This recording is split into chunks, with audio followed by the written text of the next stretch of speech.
I am Dr. Sabir Hussain. I am medical oncologist and hematologist. I had my MBBS from DMC in 1993, and after that I have my training in US, internal medicine residency and fellowship in US, which I finished in 2000, and after that I went to Canada, practiced for 7 years, and for last 11 years I am practicing in UAE, main cancer center of UAE, which is Tawam Hospital. And now I have started this center for last 1 year.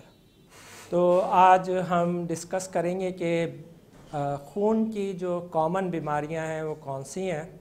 Common blood disorder we will discuss. तो हम अगर खून की बीमारियों को divide करना चाहें तो दो मेन कैटेगरी में डिवाइड कर सकते हैं. एक तो वो बीमारियां हैं जो कि इनहेरिटेड होती हैं, यानी कि आप उस बीमारी के साथ पैदा होते हैं, और दूसरी वो होती हैं जो कि एक्वायर्ड होती हैं, जो कि आपको लेटर स्टेज में डेवलप होती हैं. कॉमन जो इनहेरिटेड बीमारियां हैं उसमें है सिकल सेल डिज़ीज़. जो पाकिस्तान में जो कॉमन डिज़ीज़ है वो थैलेसीमिया है और हीमोफीलिया है. थैलेसीमिया और हीमोफीलिया जो हैं वो कॉमन है पाकिस्तान में, और इनकी ट्रीटमेंट जो है काफ़ी एक्सपेंसिव होती है और इसमें काफ़ी स्पेशलाइज्ड केयर की ज़रूरत पड़ती है. थैलेसीमिया के पेशेंट को अर्ली एज में अगर डायग्नोज हो जाए और ट्रांसप्लांट हो जाए तो उससे उनको फ़ायदा होता है और वो ऑलमोस्ट नॉर्मल लाइफ गुजार सकते हैं. सेम विद हीमोफीलिया के जो पेशेंट होते हैं, अगर वो अर्ली स्टेज में डायग्नोज हो जाएं और उनको फैक्टर 8 या फैक्टर 9 जो भी डिफिशेंसी है वो प्रॉपर तरीके से मिले तो लेटर लाइफ में वो कॉम्प्लिकेशंस को अवॉइड कर सकते हैं. एक्वायर्ड डिसऑर्डर में जो कॉमन डिसऑर्डर हैं वो अनीमिया है, और मोस्ट कॉमन अनीमिया जो होता है वो आयरन डिफिशिएंसी अनीमिया है. मोस्टली वो यंग फीमेल्स में होता है.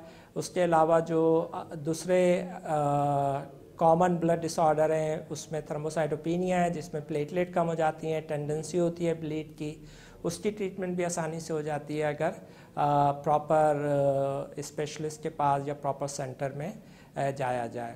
आयरन डिफिशिएंसी की ट्रीटमेंट बहुत इजी है. यूजुअली ओरल आयरन रिप्लेसमेंट होती है. कुछ लोगों को ओरल आयरन टॉलरेट नहीं कर सकते, उनके लिए हम आईवी आयरन भी देते हैं. उसके अलावा जो है दूसरे भी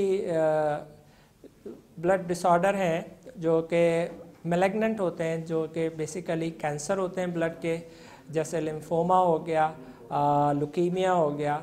उसकी ट्रीटमेंट अवेलेबल है. अगर सही वक्त पे डायग्नोज हो जाएं और प्रॉपर ट्रीटमेंट हो जाएं तो मोस्ट केसेस में उनको क्योर किया जा सकता है. लेकिन उसके लिए ज़रूरी है कि इसको प्रॉपर डायग्नोसिस हो, प्रॉपर सेंटर में जाया जाए, प्रॉपर स्पेशलिस्ट से देखा जाए, और उसको स्टेजिंग के बाद जो स्टैंडर्ड ट्रीटमेंट अवेलेबल है उससे ट्रीट किया जाए. एक मिथ है कि हम बायोप्सी नहीं कराएंगे, बायोप्सी से जो है बीमारी फैल जाती है. ऐसा नहीं है. बायोप्सी कराना ज़रूरी होती है. किसी भी डायग्नोसिस से पहले बायोप्सी कराई जाती है ताकि प्रॉपर डायग्नोसिस हो जाए, प्रॉपर उसकी सब टाइप पता चल जाए और उसके हिसाब से उसकी ट्रीटमेंट की जा सके. डिपेंड कि कौन सा ब्लड डिसऑर्डर है. मिसाल के तौर पे अनीमिया में आप वीकनेस फील करते हैं, आपको चक्कर आते हैं, आपको शॉर्टनेस ऑफ ब्रेथ होती है, आपका सांस फूलता है. जबकि अगर आपका प्लेटलेट कम है तो आपको रेड कलर के स्पॉट आपकी स्किन पे आ जाते हैं, या आपकी नोज़ ब्लीड होती है, आपकी गम ब्लीड होती है. इसी तरह अगर आपको मैलिग्नेंट डिसऑर्डर है तो आपको गुदूद महसूस होते हैं, आपको जो है अपने गर्दन में या बगल के अंदर बड़े बड़े गुदूद महसूस होते हैं. आपको बुखार आता है, वज़न कम हो जाता है, रात को आपको पसीने आते हैं. ये सारी अलामात हैं अगर आपको ब्लड से रिलेटेड कोई मैलिग्नेंसी है या कैंसर है.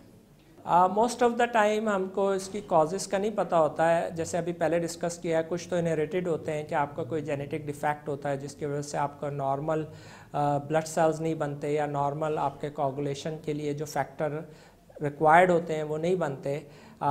जो आपके ब्लड की मैलिग्नेंसीज या जिसको हम खून का सरतान कहते हैं, उसमें मोस्ट ऑफ द टाइम हमें नहीं पता होता कि वो किस वजह से हो रहे हैं. उसमें कब सम टाइम वायरस का एक्सपोजर होता है, सम टाइम सम रेडिएशन का एक्सपोजर होता है, लेकिन मोस्ट ऑफ द टाइम हमको उसकी जो कॉज होती है वो पता नहीं होती। डिपेंड के कौन सा ब्लड डिसऑर्डर है, ट्रीटमेंट डिफ़र करती है। मिसाल के तौर पे थैलेसीमिया में हम बोन मैरो ट्रांसप्लांट कर सकते हैं अर्ली चाइल्डहुड में। अगर लेट हो गया है तो उसका बेसिकली ब्लड ट्रांसफ्यूजन होता है, उसके अलावा उसकी सपोर्टिव केयर होती है। ब्लड ट्रांसफ्यूजन से आयरन ओवरलोड हो जाता है तो वो आयरन ओवरलोड की ट्रीटमेंट होती है। हीमोफीलिया में हम फैक्टर ट्रांसफ्यूजन करते हैं। अभी हीमोफीलिया में बहुत सारी नई ट्रीटमेंट आ रही हैं। एक एंटीबॉडीज़ आई है जो कि आप आईवी के बजाय सबक्यू इंजेक्शन देते हैं। उसके अलावा जो है जीन थेरापी भी आ रही है हीमोफीलिया में। इसी तरह सिकल सेल और थैलेसीमिया में भी नई ट्रीटमेंट आ रही हैं। डिपेंड कि कौन सी डायग्नोसिस है। Blood related malignancies most of the time पे क्योरेबल होती हैं, ट्रीटेबल होती हैं, क्योरेबल होती हैं। कुछ डिसऑर्डर जो होते हैं वो क्योरेबल तो नहीं होते लेकिन ट्रीटेबल होते हैं। प्रोलॉन्ग उनको ड्यूरेशन के साथ मैनेज किया जाता है, जिस तरह के शुगर और हाई ब्लड प्रेशर होता है। लेकिन अगर ब्लड कैंसर सही वक्त पे डायग्नोस हो जाए तो चांसेस होते हैं कि उसको बिल्कुल जड़ से ख़त्म किया जा सके। ऑन्कोलॉजी का मतलब है कि कैंसर रिलेटेड स्टडीज़, कैंसर से रिलेटेड जो भी स्टडीज़ होती हैं, जो भी ट्रीटमेंट होती है, इन्वेस्टिगेशन होती है, सर्जरी होती है, वो सब ऑन्कोलॉजी स्टडीज़ में आती हैं। Oncologist mainly cancer related cancer और उससे रिलेटेड बीमारियों को ट्रीट करते हैं। ऑन्कोलॉजिस्ट जो है ब्लड के कैंसर को भी ट्रीट करते हैं, जबकि हेमेटोलॉजिस्ट मेनली ब्लड के कैंसर को ट्रीट करते हैं और जो बेनाइन ब्लड डिसऑर्डर होते हैं जैसे अनीमिया हो गया, थ्रोम्बोसाइटोपिनिया हो गया, उसको ट्रीट करते हैं। कैंसर ट्रीटमेंट जो है सेवरल काइंड है, डिपेंड के किस स्टेज में है। Surgery is part of the cancer treatment. Some cancer में मेन ट्रीटमेंट सर्जरी होती है, सम कैंसर में मेन ट्रीटमेंट कीमोथेरापी होती है। रेडिएशन भी पार्ट ऑफ कैंसर ट्रीटमेंट है। अब नई थेरापीज़ आ रही हैं एडवांस स्टेज कैंसर में, जैसे इम्यूनोथेरापी है, टारगेटेड थेरापीज़ हैं। ये सब इवॉल्व हो रही हैं और बहुत सारे ऑप्शंस अवेलेबल। पाकिस्तान में काफ़ी ट्रीटमेंट अवेलेबल हैं। If you are on the right place with the right doctor, there are many options available. जो बहुत रीसेंट दवाइयाँ होती हैं, रीसेंट डेवलपमेंट होती है, वो अवेलेबल नहीं होती बट ग्रेजुअली आ जाती है। पाकिस्तान में सर्जरी अवेलेबल है, there are good surgeon. Radiation therapy available है, उसके अलावा कीमोथेरापी अवेलेबल है, टारगेटेड थेरापी अवेलेबल है, इम्यूनोथेरापी अवेलेबल है, and also all kind of supportive care जो है वो अवेलेबल है। पेशेंट्स के लिए मोस्ट इम्पॉर्टेंट मैसेज ये है कि आपको अगर कोई सिम्टम्स होती है, आपको कोई गिल्टी महसूस होती है, या आपको कभी कोई बाउल मोमेंट में या वॉशरूम में ब्लड आता है, या और कोई ऐसे सिम्टम्स है, आपका वज़न कम होता है, तो आप प्रॉपर डॉक्टर को दिखाएं। अगर कोई डॉक्टर आपको इन्वेस्टिगेशन सजेस्ट करता है, सीटी स्कैन सजेस्ट करता है, बायोप्सी सजेस्ट करता है, तो आप उसको अर्ली स्टेज में बायोप्सी कराएं, इन्वेस्टिगेशन कराएं। क्योंकि अगर अर्ली स्टेज में कोई कैंसर डायग्नोस हो जाता है तो उसकी ट्रीटमेंट पॉसिबल होती है, उसका क्योर पॉसिबल होता है। जितना लेट स्टेज होता है उतना ही ट्रीटमेंट डिफ़िकल्ट हो जाती है और क्योर जो है वो क्योर के चांसेस कम होते जाते हैं। दूसरे ये है कि जो ख़वातीन हैं 50 साल से ज़्यादा उम्र की हैं, उनको चाहिए कि वो रेगुलर मैमोग्राम कराएं, रेगुलर अपना एग्ज़ामिनेशन कराएं किसी अच्छे डॉक्टर से, ताकि अगर कोई उनको ब्रेस्ट कैंसर होता है वो अर्ली डायग्नोस हो जाए, क्योंकि वो ट्रीटेबल होता है। इसी तरह और दूसरे कैंसर है जिनके स्क्रीनिंग प्रोग्राम अवेलेबल है। पेशेंट्स को और फैमिलीज़ को चाहिए कि अगर वो एज ग्रुप में है जिसमें स्क्रीनिंग अवेलेबल है, वो स्क्रीनिंग से फ़ायदा उठाएं।